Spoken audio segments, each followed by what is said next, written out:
Phone phone क्यों check कर रहे हो? कुछ भी नहीं है इसमें। चेक करने की कोशिश कर रहा था, जो कि मुमकिन नहीं है क्योंकि सारी कॉल हिस्ट्री डिलीट कर चुकी हो तुम। पता नहीं कैसा मोबाइल लाकर दिया है तुमने, इतने सारे ऑप्शन दे रहा था और खुद ब खुद रात को रिसेट हो गया। ये अच्छा नहीं है मोबाइल, दूसरा लाकर दो। देखो मुझे बेवकूफ़ बनाने की जरूरत नहीं है। व्हाट्सएप, कॉलिंग हिस्ट्री, सारी चीजें डिलीट है इसमें से। तुम्हारा कोई चक्कर चल रहा है? बिना वजह का शक कर रहे हो? अपना मूड ठीक करो ना। मालूम है ना आज मैं लाहौर जा रही हूँ। फिर भी लाहौर जा रही हो अपनी सहेली के पास, मुझ पे कोई एहसान नहीं कर रही हो तुम। और शक ना करूं तो क्या करूं? कल रात कमरे से गायब थी तुम। सफदर, तुम जानते भी हो कि तुमने क्या किया? अभी मुझे आफ्ताब मलिक के बड़े भाई का फोन आया था। तुम जिस जमीन की डील करवा रहे थे उस पर तो मुकदमा चल रहा है। आप साहब, मैं माजरत चाहता हूँ, मुझे बिल्कुल भी अंदाजा नहीं था कि आफ्ताब साहब के बड़े भाई ने उन पर मुकदमा कर रखा है। अंदाजा नहीं था? बच्चे हो तुम क्या? हम कोई खेल खेल रहे हैं? करोड़ों की डील थी ये, करोड़ों की।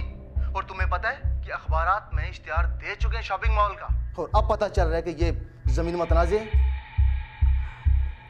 किचन में थी ना बाबा, भूख लग रही थी, अब नहीं खाऊं खाना। किचन में 2 घंटे तक किचन में खाना खा रही थी तुम। क्या छुपा रही हो मुझसे?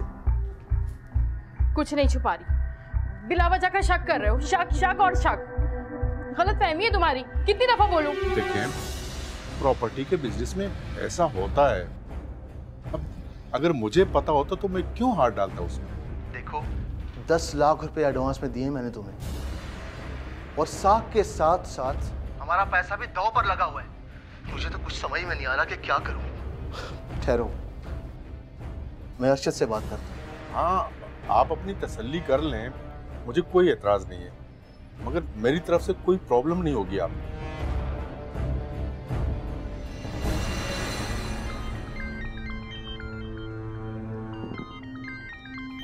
हेलो शहाब, क्या जमीन पे केस चल रहा है? शहाब, ये बहुत सीरियस मामला है, हमें मिलना पड़ेगा यार। हाँ, मैं एक काम करता हूँ, मैं कैफे आ रहा हूँ, तुम वहीं पे आ जाओ। सब खैरियत तो है? एक जगह जा रहा हूँ, अगर तुम्हें चलना है तो आ जाओ, ड्रॉप कर दूंगा एयरपोर्ट। वो शुक्रिया, मैं चली जाऊंगी। टैक्सी को बुलवा लिया है ना मैंने, पहले बता देते तो टैक्सी नहीं बुलवाती। हाँ,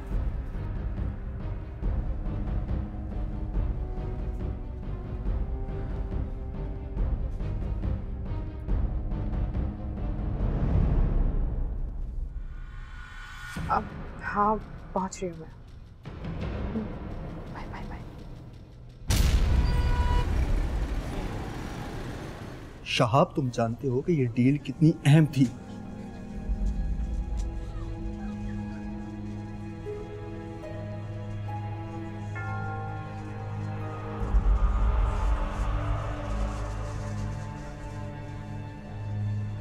थैंक यू। देखो मेरी बात सुनो, हमारी कंस्ट्रक्शन कंपनी के तमाम प्रोजेक्ट इसी डील से जुड़े हुए हैं, और ये भी तो देखो कि हमें पता चल गया है कि ये जमीन मतनाज़े है। पर वक्त?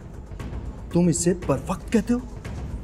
इश्तिहार दे दिए बुकिंग ऑर्डर्स के लिए, और यही नहीं, सफदर को 10 लाख रुपए भी दिए हमने इस डील के लिए।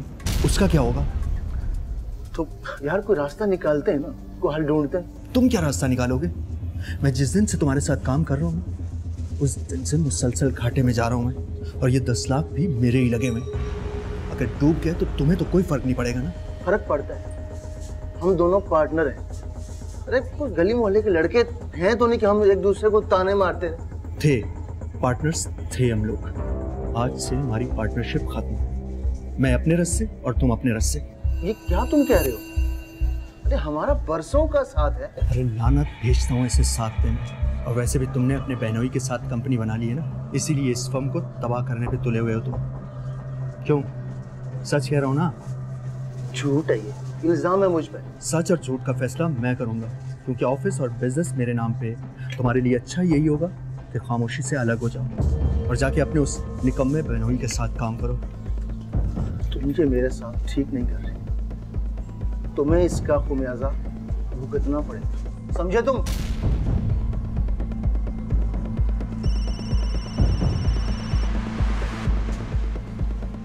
हेलो, हाँ मैं रेस्टोरेंट में हूँ, जल्दी से आ जाओ तुम। ओके।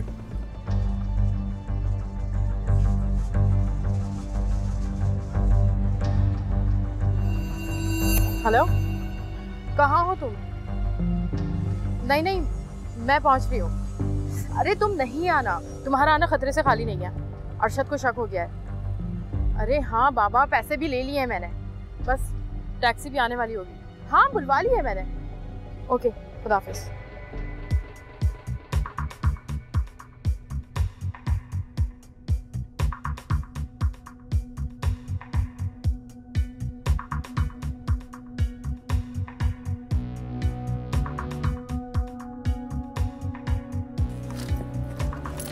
चलो।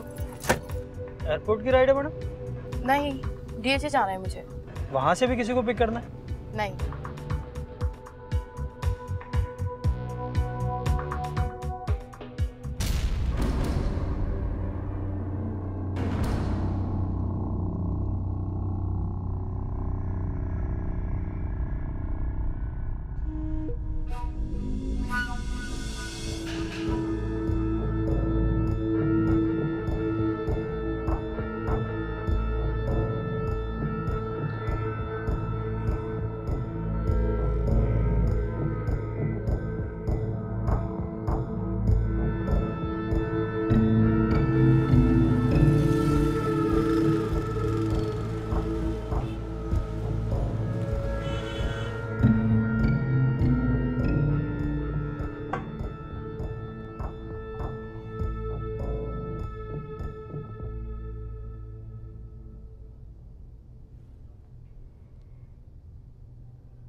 फिर फोन। ओह, अब इसे व्हाट्सएप पर वॉइस मैसेज ही करना होगा। अरशद अजीम, तुम अपना फोन बंद करके मुझसे बच नहीं सकते।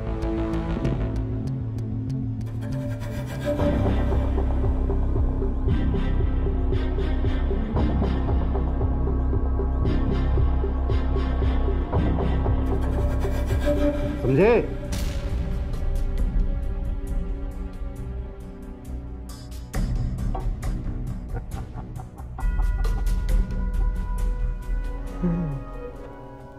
कैसे नहीं देगा पैसे? मेरा नाम भी कलील कलील।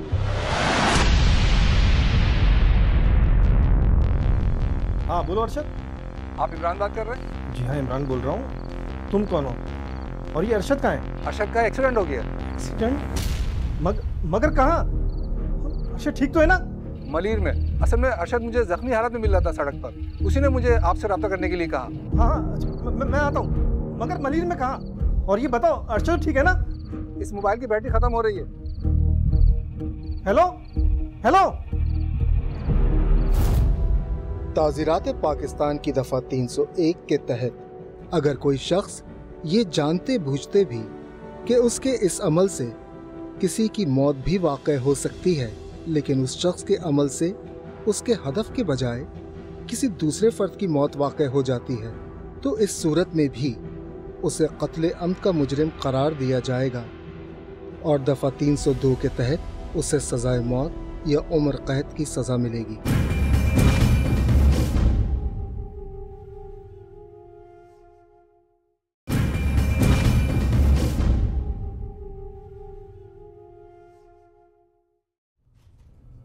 इससे पहले कि मैं मज़ीद मालूमात उससे हासिल करता, अचानक फ़ोन बंद हो गया और तब से अब तक मुसलसल फ़ोन बंद जा रहा है। चले मैं अभी पता करता हूँ।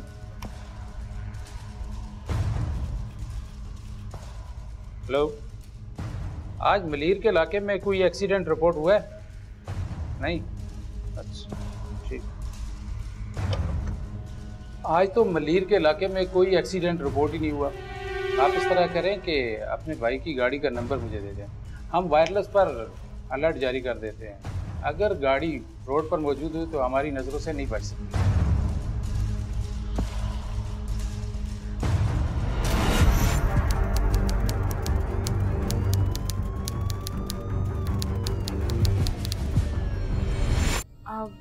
नहीं भाई, मेरी तो उनसे सिर्फ इतनी ही बात हुई थी कि वो कह रहे थे कि सुबह किसी मीटिंग में जाएंगे और दोपहर तक वापस लौट आएंगे। मुझे तो बहुत परेशानी हो रही है, उसकी गाड़ी भी गायब है। मुझे तुम्हारी भी फिक्र हो रही थी, मालूम है कई घंटों से तुम्हारा नंबर ट्राई कर रहा था मैं। भाई नेटवर्क प्रॉब्लम होगा, मैं तो लाहौर आई हूँ अपने दोस्त के घर। बस तुम एक काम करो, पहली फ्लाइट से वापस आ जाओ, अरशद का कुछ पता नहीं चल रहा है। तो पुलिस का इस बारे में क्या कहना है? पुलिस वाले तो उसकी गुमशुदगी की रिपोर्ट भी दर्ज करने को तैयार नहीं है। मगर अब तो इस वाकये को 48 घंटे से ज्यादा गुजर चुके हैं। जी, मगर वो कहते हैं कि ना लाश मिली है और ना ही मलीर के इलाके में कोई एक्सीडेंट केस रिपोर्ट हुआ है, और फिर गाड़ी भी गायब है। इसका एक ही मतलब है कि वो खुद अपनी मर्जी से गया है, मगर ये मुमकिन नहीं है। क्यों, ऐसा क्यों नहीं मुमकिन? आपने अभी खुद ही बताया था कि आपका भाई जो है वो माली परेशानियों से गुजर रहा है और बहुत से लोगों का मफरूज भी है, तो फिर पुलिस का मफरूजा सही क्यों नहीं लगता आपको? क्योंकि मेरा भाई एक सेल्फ मेड आदमी है और मसाइल किसकी ज़िंदगी में नहीं आते। मेरा भाई मसाइल से भागने वाला शख्स नहीं है, और फिर वो अपनी बीवी से बेहद प्यार करता है, और फिर कुछ ही दिन पहले दोनों ने एक नया घर खरीदा है। फिर भला वो क्यों ऐसा करेगा, क्यों भागेगा वो? चलिए ठीक है, हमारी पहली कोशिश तो बहरहाल ये होनी चाहिए कि गुमशुदगी की रिपोर्ट तो दर्ज हो। शहरियार इलाके के थाने के SHO से आप मिले, जाके देखें इस हवाले से क्या कर सकते हैं। ठीक है मैडम। इंस्पेक्टर साहब, इस शख्स को गायब हुए 3 रोज हो चुके हैं। पुलिस हाथ पे हाथ धरे बैठी है। आपको जरा भी अंदाजा है कि उनके अहले खाना किस तकलीफ से गुजर रहे हैं? वकील साहब, आप फिक्र मत करें, मैं अभी अपने असिस्टेंट को बुलाकर सारी मालूमात ले लेता। तारिक, सर। तारिक, तुमने अभी तक FIR दर्ज नहीं की है? सर, हमने FIR दर्ज करने से इनकार नहीं किया, बल्कि इमरान साहब को ये कहा है कि हमें इस केस में कुछ टाइम दें, हम इस केस पर काम कर रहे हैं। और सर, एक और खबर, रेलवे स्टेशन के कार पार्किंग एरिया से अरशद अजीम साहब की गाड़ी मिल गई है हमें। गाड़ी किस कंडीशन में है? क्या उस पर कोई एक्सीडेंट के निशानात हैं? नो सर, बल्कि सर उसके डैशबोर्ड पे उस दिन की कार पार्किंग की रसीद पड़ी हुई है, जो उसी दिन की है जिस दिन अरशद अजीम साहब गायब हुए। अगर उसको गायब होना था तो वो कहीं पर भी अपनी गाड़ी छोड़ कर जा सकता था, स्टेशन पर ही वो क्यों अपनी गाड़ी छोड़ कर गया? इसका क्या मतलब है सर साहब? मेरे ख्याल में वकील साहब, अरशद जानबूझकर और अपनी मर्जी से गायब हुआ है, और उसने इस शहर से बाहर जाने के लिए ट्रेन का इस्तेमाल किया है। क्योंकि अगर गाड़ी का एक्सीडेंट हुआ होता या फिर कोई वारदात हुई होती तो इस तरह हमें पार्किंग एरिया से गाड़ी नहीं मिलती। फिर भी आपकी तसल्ली के लिए मैं उनके घर से चाबियां मंगवा कर गाड़ी चेक कर लेता हूँ। देखें प्लीज़ आप। ठीक है।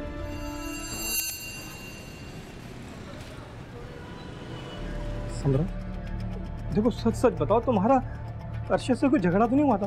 भाई मैं सच बोल रही हूँ, वाकई ऐसा कुछ नहीं है, हमारे दरमियान कोई झगड़ा नहीं हुआ। अगर कुछ नहीं हुआ तो फिर वो अपनी गाड़ी, अपना मोबाइल छोड़कर अचानक कहाँ गायब हो गया, तो वो भी रेलवे स्टेशन से? मुझे तो कुछ नहीं समझ आ रहा क्या हो रहा है। ये सब कुछ दिल में अजीब अजीब से ख्यालात आ रहे हैं कि पता नहीं कहाँ होंगे, कैसे होंगे और क्यों चले गए वो। आप हिम्मत से काम लें। अच्छा, मुझे ये बताएं कि गुज़िश्ता दिनों में उन्होंने अपनी किसी परेशानी का तज़किरा तो नहीं किया था आपसे? परेशानी? हाँ, शायद वो अपनी किसी मीटिंग को लेकर काफी परेशान थे, लेकिन ऐसे भी क्या परेशानी हो सकती है जो वो मुझसे डिस्कस ना कर सके। बाजी, मैंने आपको पहले ही कहा था, वो आपसे जान छुड़ाना चाहते हैं। जरूर उनका किसी से कोई चक्कर चल रहा है। नहीं, तुम्हारा दिमाग तो सही है ना? मेरा भाई अरशद इस तरह का आदमी नहीं है, समझे? तो फिर कैसे आदमी है वो? कहाँ चले गए हमें छोड़कर? इंस्पेक्टर साहब, तो कहीं उनको किसी ने अगवा तो नहीं कर लिया? तुम पागल तो नहीं हो गए हो? हमेशा ऑल फोल बकते रहते हो। नहीं नहीं, ऐसा नहीं हो सकता, क्योंकि अगर ऐसा होता तो अब तक तवान के लिए कॉल आ गई होती, पर बज़ाहिर तो अब तक उनके साथ कोई वारदात भी नहीं हुई। सेल फोन और गाड़ी भी मौजूद है। अच्छा, मुझे ये बताएं कि उस रोज वो किससे मिलने का कह के गए? उनके बिजनेस पार्टनर शहाब, हाँ वो शहाब से मिलने गए थे। शहाब? पार्किंग टिकट के मुताबिक वो स्टेशन पहुंचे। अगर उन्होंने ट्रेन ली तो फिर ये बताना मुश्किल है कि वो वहां से किस शहर के लिए निकले, क्योंकि वो शाम मुल्तान, कोयटा, कोटरी, लाहौर समेत मुख्तलिफ शहरों के लिए ट्रेनें निकली। लाहौर पे याद आया, समरा तुम भी तो लाहौर गई थी ना, कहीं ऐसा तो नहीं तुमसे मिलने के लिए वहाँ चला गया? मुझसे मिलने क्यों आएंगे वो लाहौर? अरे भाई वो जज्बाती किस्म का लड़का है, कुछ भी कर सकता है। अच्छा तुम एक काम करो, तुम लाहौर में जहाँ ठहरी थी ना, उनसे जरा फोन करके पूछो, शायद उनसे फिर रब्ता किया उसने। हाँ मैं मालूम। अच्छा वो उनका मोबाइल फोन आपको कहाँ से मिला था? उनका सेल फोन पुलिस को उनकी गाड़ी के डैशबोर्ड से मिला। इंस्पेक्टर सेल फोन लाएं। ये ले। अजीब बात है, जिस शख्स ने मुझे अरशद के फोन से कॉल की थी वो तो कह रहा था कि इसकी बैटरी खत्म होने वाली है। बैटरी तो काफी बाकी है। इसका मतलब है वो आदमी मुझसे झूठ बोल रहा था। मैं चेक करता हूँ, शायद फोन बुक या एसएमएस से कोई रिकॉर्ड मिल जाए।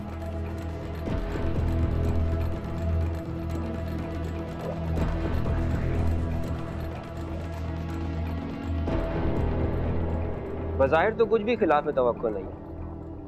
वाईफाई से कनेक्ट कर। वाईफाई है आपके पास? वाईफाई? हाँ वाईफाई मौजूद है, मैंने खुद अरशद को लेकर दिया था। अच्छा ये बताओ उसने अरशद ने इसका कोड तो चेंज नहीं किया? नहीं। ये अरशद समरा पे कनेक्ट करना? जी जी बिल्कुल यही है। Password please.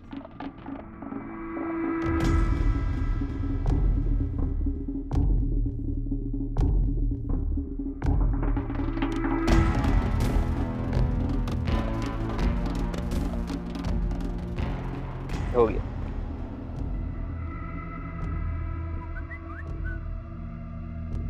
ये व्हाट्सएप पे किसी कलीमुल्ला शेख का मैसेज आया शाम 5 बजे। कलीमुल्ला शेख? ये तो बहुत बड़ा बिजनेसमैन है और अरशद ने इससे कर्जा लिया हुआ था। कितना कर्जा लिया हो? अच्छा खासा कर्जा है उसका। कहीं ऐसा तो नहीं कि पुलिस वाले ठीक कह रहे हो, वो कर्ज की वजह से कहीं रूपोश हो गया और उसने हम सबको पागल बनाने के लिए फोन करवा दिया?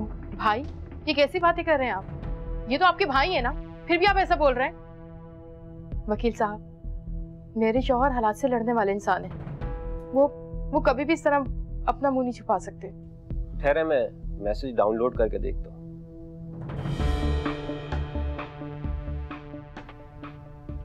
हो गया डाउनलोड। अरशद अजीम, तुम फोन बंद करके बच नहीं सकते, तुम्हें मेरा पैसा वापस करना ही होगा। 10 दिन देता हूँ, अगर 10 दिन में मेरा कर्ज वापस नहीं किया तो फिर चाहे तुम पाताल में क्यों न छुप जाओ, तुम्हें वहां से भी निकाल कर अपने निजी जेल में डाल दूंगा और तब तक कैद रखूंगा जब तक तुम मेरे पैसे नहीं देते, समझे?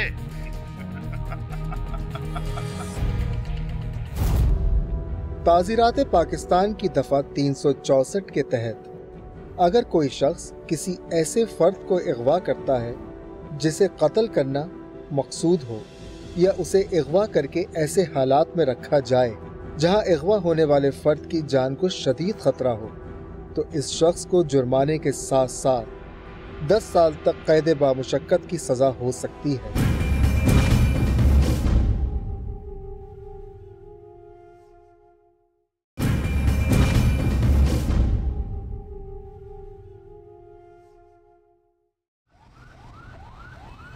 दिन देता हूँ, अगर 10 दिन में मेरा कर्ज वापस नहीं किया तो फिर चाहे तुम पाताल में क्यों न छुप जाओ, तुम्हें वहां से भी निकाल कर अपने निजी जेल में डाल दूंगा और तब तक कैद रखूंगा। काफी सीरियस मामला लग रहा है और काफी क्रिमिनल साउंड कर रहा है यार। मैडम, कलीमुल्ला शेख सिर्फ कर्ज नहीं देता बल्कि उसे सूद समेत वापस लेना भी बहुत अच्छे से आता है। हो सकता है कि इसने पहले भी अरशद को धमकी दी हो, इसलिए वो खौफजदा होकर कहीं रूपोश हो गया। तुम्हें अरशद के सेल फोन से कोई और डिटेल्स मिली? मैडम, अरशद ने 11 बजे के टाइम पे अपने बिजनेस पार्टनर शहाब को फ़ोन किया था। फिर उसके फौरी बाद उसने सफदर को फ़ोन किया जो कि एक प्रॉपर्टी डीलर है। और आखिरी कॉल अरशद के मोबाइल से 12:30 बजे हुई थी, जो कि दोबारा सफदर को ही की गई थी।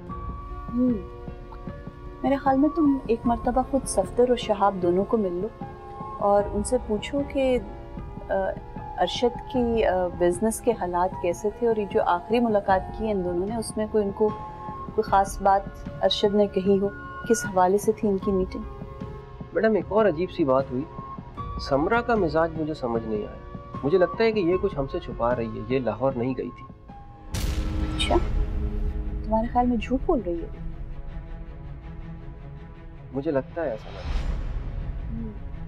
चलो फ्लाइट इंफॉर्मेशन से चेक हो जाएगा कि ये आउट ऑफ सिटी गई थी या नहीं। तुम किसी तरीके से समरा से ज़रा मालूम करो कि किस दिन को इसने ट्रैवल किया था और किस फ्लाइट से। और समरा से एक और बात भी पूछनी, अगर अरशद की बैंक अकाउंट डिटेल्स को हमें बता सके, क्योंकि अगर हम इस वक्त पुलिस के मफरूज़े को टोटली रद्द ना करें कि वाकई में अरशद कहीं रूपोश हुआ है, तो फिर उसे पैसों की ज़रूरत तो होगी, कहीं ना कहीं ATM और क्रेडिट कार्ड का इस्तेमाल तो कर रहा होगा। बिल्कुल। हाँ, मेरी उससे मुलाकात हुई थी, मगर उस रोज अरशद ने बदतमीजी की तमाम हदें पार कर दी थी। अच्छा, ऐसा क्या हुआ था उस रोज? था एक जमीन का मामला, उसकी डील खटाई में पड़ गई और इसी बात पर झगड़ा हो गया। अरशद भाई तो उस दिन थे ही झगड़े के मूड में, और शाहब साहब से उनका झगड़ा भी हुआ था। इतना लड़े वो दोनों आपस में कि मेरे आने से पहले ही शाहब साहब मीटिंग छोड़कर चले गए थे। अच्छा सफदर साहब, ये बताएं कि झगड़े की असल वजह क्या थी? इंस्पेक्टर साहब, मेरे ख्याल में अरशद साहब उनके साथ अपनी पार्टनरशिप खत्म करना चाहते थे। वो ठीक ही कर रहे थे, सारा काम तो अरशद साहब को संभालते थे, और ये भी सुनने में आ रहा था कि शाहब साहब अपने बहनोई के साथ पार्टनरशिप करना चाहते थे। अरे मैं तो कोई बीच का रास्ता निकालना चाह रहा था, मगर वो तानों पे उतर आया, कहने लगा कि मियाँ आज से हमारी पार्टनरशिप खत्म। अब आप मुझे बताएं कि बरसों का साथ है और इस तरह से पार्टनरशिप खत्म हो सकती है? इस बात पर गुस्सा तो बहुत आया होगा आपको। गुस्सा तो मुझे अब भी बहुत आ रहा है। पता नहीं किस किस से उसने कर्जा लेके रखा हुआ था, खुद तो गायब हो गया, कर्जे वाले मुझसे तकाजा कर रहे हैं। अब आप मुझे बताएं कि मैं कहां से कर्जा चुकाऊं? इंस्पेक्टर साहब, शाहब साहब तो है ही गुस्से के तेज, वो तो उठकर चले गए थे। वो तो मैंने फिर अरशद साहब को समझाया कि डील कैंसिल हो गई तो परेशान मत हो, ये कारोबार है, इसमें ये सब चलता है, नफा नुकसान तो होता ही है ना। कैफे से कब निकले थे आप? यही कोई 12 बजे के करीब। दरअसल मैं ज़हनी तौर पर बहुत डिस्टर्ब हो चुका था और फिर घर आ गया। ठीक है। शायद 12:30 पौने 1 बजे उन्होंने खाना ऑर्डर किया था। चूंकि मुझे भूख नहीं थी तो मैं अपने दूसरे ऑफिस चला गया और वहां से फिर बस यहाँ आ गया नाज़माबाद। जी अस्सलाम वालेकुम, आमना कबीर बात कर रही हूँ। आफाक साहब कैसे हैं आप? एक फेवर चाहिए थी जी, एक पैसेंजर है, उनके हवाले से कुछ इन्फॉर्मेशन चाहिए थी। समरा अजीम है जी उनका नाम, और 10 जनवरी को मालूम करके बता दें कि किसी भी फ्लाइट से वो लाहौर गई हैं। जी समरा नसीम, 10 जनवरी। थैंक यू सो मच, बहुत शुक्रिया, अल्लाह हाफिज़। मैडम एक बड़ी न्यूज़ है जो कि पुलिस के मफरूज़े को तकलीफ पहुंचाती। क्या कि अरशद खुद रूपोश हुआ है? जी, गुमशुदगी वाले रोज़ यानी 10 जनवरी को अरशद ने डेबिट कार्ड इस्तेमाल किया, उससे कुछ कपड़े और जूते खरीदे गए, और 11 और 12 जनवरी को मजीद शॉपिंग की गई है। यानी 10 जनवरी को जब ये घर से निकला था तो ये अपने कपड़े जूते साथ लेकर नहीं गया था, रूपोश होने के लिए इसने शॉपिंग की है। बिल्कुल। कंफर्म करने के लिए कि ये डेबिट कार्ड ये खुद ही इस्तेमाल कर रहा है, जरा उस शॉपिंग मॉल की फुटेज तो निकलवाओ। मैडम हमने अरशद समेत तमाम अफराद की फुटेज मंगवाई है, परसों तक मिल जाएगी। अच्छा, वेट। जी आफाक साहब, क्या अपडेट है? Are you sure? Samra Azeem 10 जनवरी को किसी भी फ्लाइट से किसी भी शहर के लिए ट्रैवल नहीं किया उसने। चलें, बहुत शुक्रिया, थैंक यू, बहुत बहुत मेहरबानी, अल्लाह हाफिज़। यू वर राइट, समरा ने आउट ऑफ सिटी ट्रैवल नहीं किया। ये क्यों झूठ बोल रही है? समरा की सेलफोन लोकेशंस निकलवाओ और इसके साथ साथ जरा ये भी मालूम करो कि वो जो कॉल आई थी अरशद के फोन से कि अरशद का एक्सीडेंट हो गया है, उस कॉल की लोकेशन ट्रेस करवाओ कि उस वक्त अरशद का सेल फोन कहाँ था जब ये कॉल की गई। ठीक है मैडम। तो तुम हो कलीम जो सूद का कारोबार करते हो, पहले लोगों को कर्ज देते हो और फिर उनको बाद में धमकियां। सूद? धमकियां? अरे साहब आप कैसी बातें कर रहे हैं? मैं तो एक निहायती शरीफ और इस इलाके का मोअज़्ज़ज़ बिजनेसमैन हूँ। देखो, मेरे सामने ज्यादा होशियार बनने की जरूरत नहीं है। तुम जो लोगों को निजी जेल की धमकियां देते हो ना, वो सब हमें पता है। निजी जेल? तुम्हारा राज फाश हो चुका है। हम जानते हैं कि तुम उस रोज लाहौर नहीं गई थी। देखो, अब साफ साफ बताओ कि तुम दोनों ने मेरे भाई को अगवा क्यों किया? नहीं, हमने ऐसा कुछ नहीं किया। इमरान भाई, आप तो जानते हैं ना कि अरशद मेरा शौहर है। मैं तो खुद परेशान हूँ कि वो कहाँ चला गया। पैसे भी खत्म हो गए और कर्जे वाले मुझे बहुत ज्यादा तंग कर रहे हैं। मेरी जिंदगी तो खुद अजाब हो गई है। क्यों नहीं समझ रहे आप लोग? देखिए, ये कहानी हम बाद में सुनेंगे। पहले आप ये बताएं कि लाहौर जाने का ड्रामा क्यों किया था? बता रही हूँ। बोलो। बता रही हूँ। सर, बात ये कि मेरे पास ऐसा कोई निजी जेल नहीं है। मैं तो सिर्फ लोगों को पैसे निकलवाने के लिए सिर्फ धमकी देता हूँ। वो क्या कहते हैं कि अगर घी सीधी उंगली से ना निकले टेढ़ी करनी पड़ती है। मैं तो बस सिर्फ इतना ही करता हूँ। तो इस इलाके का एक शरीफ आदमी। देखो करीम, तुम्हारे लिए बेहतर यही है कि सच सच बता दो अरशद कहाँ पर है। अगर सच नहीं बताओगे ना तो अगली दफा वारंट लेकर मैं यहाँ पर आऊंगा। सर, आप तो ख्वाह मुझ पर शक कर रहे हैं। मैं तो बिजनेसमैन हूँ सिर्फ, और कोई बदमाश नहीं हूँ इस इलाके का। और बदमाश बनने की कोशिश भी मत करना, क्योंकि आज के बाद मेरी नजर तुम पर रहेगी, समझे?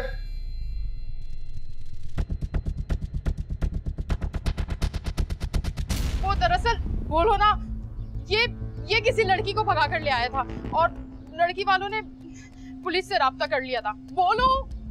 अरशद भाई मुझे सख्त नापसंद करते हैं। अगर उन्हें पता चलता तो वो कोहराम मचा देते, इसलिए। बोल। और फिर मैंने झूठ बोला कि मैं लाहौर जा रही हूँ और यहीं पर ही रहते हुए लड़की का और इसका मामला रफा दफा किया।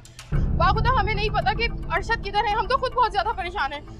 अगर आपको यकीन नहीं है ना तो मैं आपको लड़की के घर ले जाता हूँ, आप उससे जाके कंफर्म कर लें। हमने कुछ भी नहीं किया।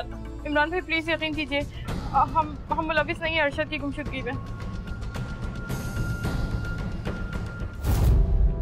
ताज़ीरात पाकिस्तान की दिफा 411 के तहत अगर कोई शख्स कोई जायदाद नाजायज़ तरीके से हासिल करता है तो उसे 3 साल तक कैद या जुर्माना या दोनों सजाएं भी हो सकती हैं।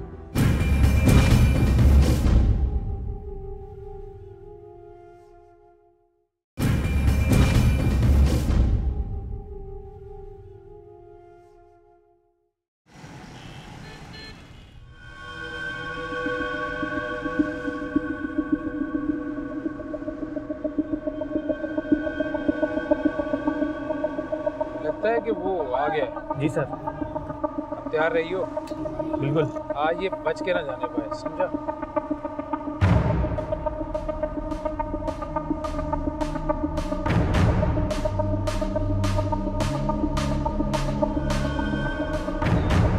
आजा जरा, आजा।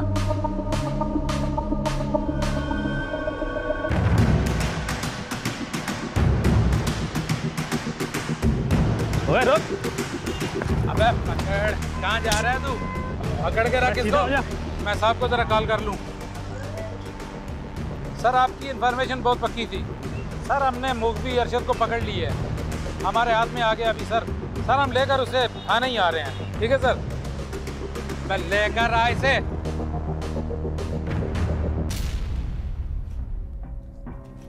साहब मुझे यहाँ क्यों लाए हो साहब?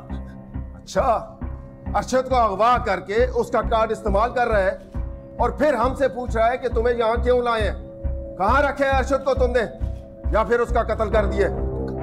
कत्ल नहीं साहब, मैंने ऐसा कुछ नहीं किया साहब। झूठ बोल रहा है तू। सच सच बता कि उसे कत्ल करके उसकी लाश कहाँ रखी है। बोल बोल। साहब मैं बेकसूर हूँ साहब। बकवास बंद कर। 10 तारीख को तूने उसके कार से शॉपिंग की। सीसीटीवी फुटेज ने तुम्हारा बांडा फोड़ दिया है।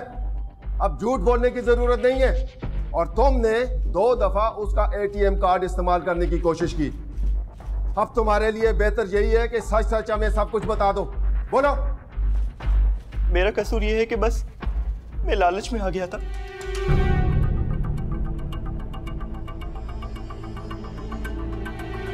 ये बता के तुम्हें उसका पासवर्ड कहां से मिला? सर उसकी जेब से बैंक का लेटर गिर गया था, उसी पर पासवर्ड लिखा हुआ था। साहब मैं कुछ देर कैफे में रहा, उनका इंतजार किया, लेकिन साहब वो नहीं आए। तो मैंने उनके कार्ड से रकम निकलवाना शुरू की और शॉपिंग भी की। मैंने सोचा मैं अपनी किस्मत आजमाऊं, लेकिन साहब मैंने उनको अगवा या कत्ल नहीं किया साहब। ठीक है तारिक, ले जाओ इसे। साहब मैं बेकसूर साहब।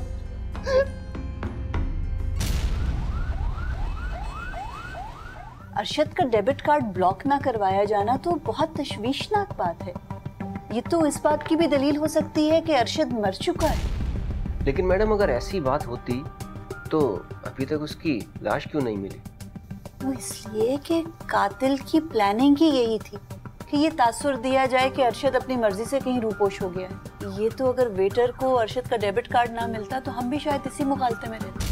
मैडम अरशद की सेलफोन लोकेशन से आखिरी दिन की नकलो हरकत की क्या इन्फॉर्मेशन मिलती है? यही पता चलता है कि पहले वो सदर में किसी कैफे में गया है, वहां से गुलशन इकबाल गया और फिर वहां कुछ देर रुकने के बाद ये नॉर्थ कराची चला गया, जहां पर जाकर इसका फोन बंद हो गया। और फिर दोबारा रात 8 बजे इसका फोन दोबारा ऑन हुआ गुलशन इकबाल की एक लोकेशन में, जहां से वो फोन आया था एक्सीडेंट के हवाले से। मतलब ये गुलशन इकबाल 2 बार गया, तो इस केस के ताने बाने गुलशन इकबाल से मिलते हैं। ऐसा ही लग रहा है। कि जरा आयो को कहो कि सेलफोन लोकेशंस निकलवाए इन तमाम लोगों की, सफदर, शहाब, कलीम, बल्कि समरा और नईम की भी सेलफोन लोकेशंस निकलवाएं। पता चले 10 जनवरी को इनकी सेलफोन लोकेशंस बताती है कि ये गुलशन इकबाल के कहीं आसपास तो नहीं थे। और बल्कि एक और काम भी करो, आयो साहब को कहो कि 10 जनवरी की रात की गुलशन इकबाल की जिस लोकेशन से आखिरी मर्तबा वो फोन कॉल आई है ना एक्सीडेंट के हवाले से, उस एरिया और उसके इर्द गिर्द की सीसीटीवी फुटेज भी निकलवाएं। हो सकता है उसमें अरशद की गाड़ी देखी जा सके, गाड़ी कौन चला रहा था, अरशद किसी के साथ था या नहीं। ठीक है मैडम।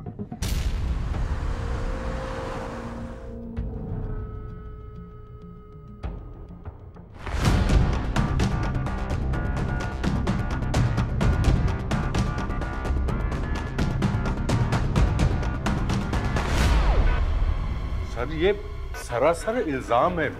हम कैफे से एक साथ निकले जरूर थे, मगर फिर वो अपने रास्ते चल पड़े, मैं अपने रास्ते। रास्ता तो एक ही था। हमारे पास उस पेट्रोल पंप की सीसीटीवी फुटेज मौजूद है जहां से आपने 1:30 बजे पेट्रोल डलवाया, और उस फुटेज में साफ नजर आ रहा है कि आपके अलावा दूसरी गाड़ी अरशद की मौजूद है। हाँ वो याद आया, पेट्रोल पंप तो हम एक साथ ही गए थे, मगर उसके बाद वो कहाँ गए उसकी मुझे कोई खबर नहीं। देखो सफदर साहब, अब झूठ बोलने का कोई फायदा नहीं है। अरशद की फोन लोकेशन ने तुम्हारे मंसूबे का भांडा फोड़ दिया है। कैफे से निकलने के बाद अरशद जहां पर रुका और फिर आखिरी दफा जहां उसका फोन एक्टिव हुआ, वो तुम्हारी स्टेट एजेंसी की दूसरी ब्रांच है। हाँ ठीक कह रहे हैं आप, वहाँ मेरी स्टेट एजेंसी की दूसरी ब्रांच है, तो इससे क्या साबित होगा? आपकी स्टेट एजेंसी का इंकशाफ होने के बाद जब हमने आपकी फोन लोकेशंस निकलवाई तो उससे कुछ साबित हो गया।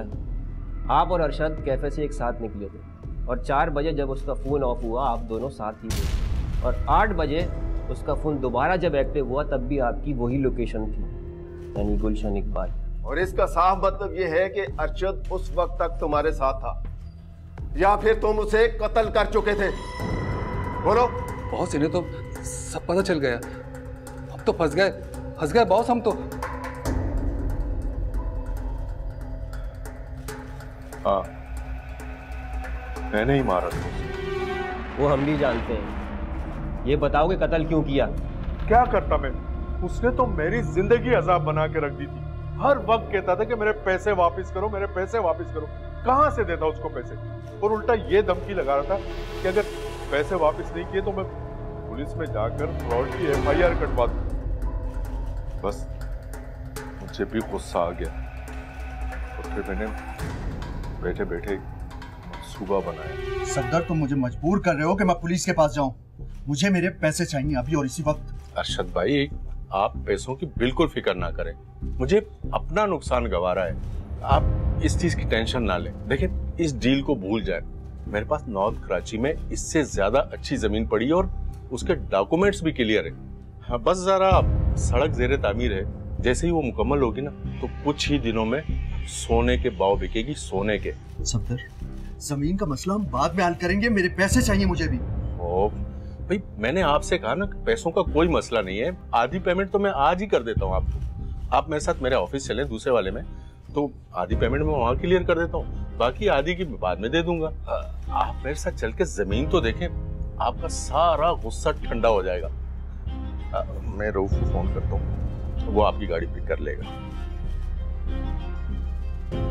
हेलो, हाँ रऊफ, तुम ऐसा करो कि ऑफिस आ जाओ। यहाँ अरशद भाई की गाड़ी खड़ी है, तुम उसे लेकर मेरे दूसरे ऑफिस में आ जाना। और हाँ, जावेद को भी साथ में ले आना। मैं अरशद भाई के साथ जा रहा हूँ जमीन देखने के लिए।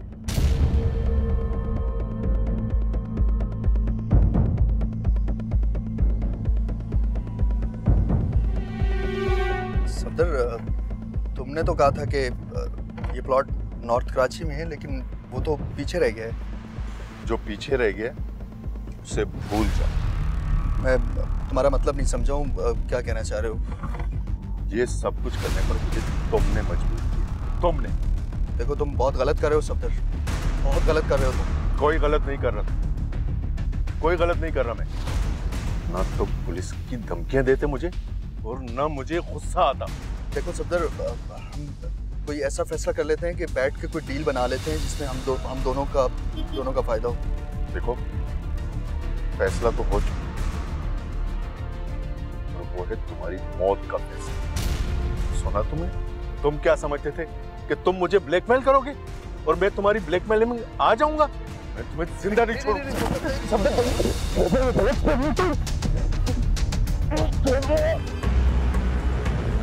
गाड़ी रोको।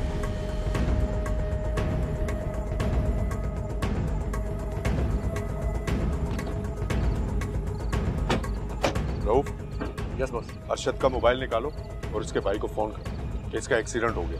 ठीक है बॉस।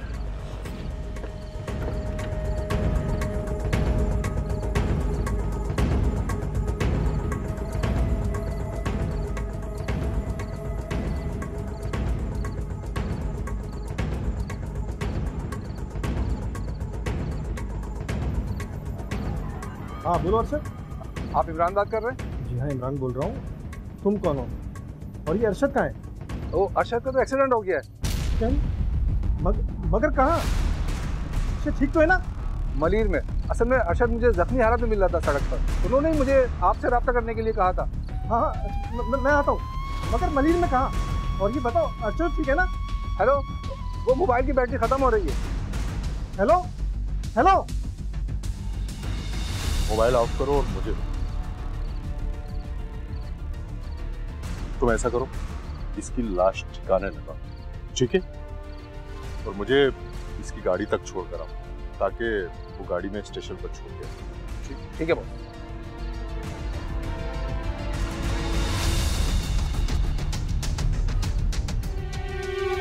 ये बताओ कि उसकी लाश को कहाँ फेंका है तुमने? वो हमने वहीं वीराने में दफना दी थी। साहब हमसे बहुत बड़ी गलती हो गई साहब। बहुत के बेकावा में आ गए थे हम लोग। साहब हमें माफ कर दो साहब। जो गुनाह तुम लोगों ने किया उसकी कोई माफी नहीं। इंस्पेक्टर साहब ले जाएंगे। ले जाओ और इनका चालान तैयार करो। सर हमसे गलती हो गई सर, माफ कर दे सर।